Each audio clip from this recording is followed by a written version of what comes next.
নমস্কার, আমি হলাম অ্যাস্ট্রোলজার রুমি মাহিন্দার। তো আজকে আপনাদেরকে বলবো যে কোন ফুল দিয়ে পুজো করলে কোন দেব বা দেবী খুশি হন। অবশ্যই আমাদেরও যেরকম পছন্দ অপছন্দ আছে, অবশ্যই দেবতাদেরও কিন্তু পছন্দ অপছন্দ আছে। সেই জন্য বলবো, যদি আপনি শ্রীকৃষ্ণের পুজো করেন তাহলে টগর, করবী এবং পলাশ ফুল দিয়ে পুজো করবেন। শ্রীকৃষ্ণ প্রচণ্ড খুশি হবেন। তুলসী পাতা ছাড়া তো শ্রীকৃষ্ণের পুজো হয়ই না, অবশ্যই তুলসী পাতা লাগবে। যদি আমরা দেবাদিদেব মহাদেবের পুজো করি তাহলে কি না, ধুতুরা, আকন্দ এবং বেলপাতা ওনার প্রিয় তিনটি জিনিস। এবং যদি আমরা মা কালীর পুজো করি, অবশ্যই জবা ফুল মা কালীর খুব পছন্দ। কিন্তু জানেন কি, পঞ্চমুখী জবা ফুল দিয়ে পুজো করলে মা প্রচণ্ড খুশি হন।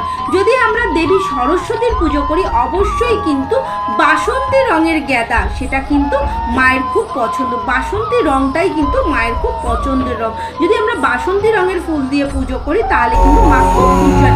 হনুমানজির পুজো, অবশ্যই জবা ফুল ছাড়া তো হনুমানজির পুজো হয় না। জবা কিংবা লাল রঙের গেঁদা, তুলসী পাতা ছাড়া কিন্তু হনুমানজির পুজো হয় না। এবং গণেশের পুজো যে কোনো ফুল দিয়ে পুজো করতে পারেন, কিন্তু দুব্ব ছাড়া কিন্তু গণেশ দেবতার পুজো হয় না। এবং সেটা কিন্তু 21টা দুব্ব, কারণ 21 নম্বরটা কিন্তু গণেশ দেবতার প্রচণ্ড প্রিয় একটা সংখ্যা। সেই জন্য বলবো যে যখন গণেশজির পুজো করবেন, অবশ্যই কিন্তু 21টা দুব্ব দিয়ে পুজো করবেন। নমস্কার।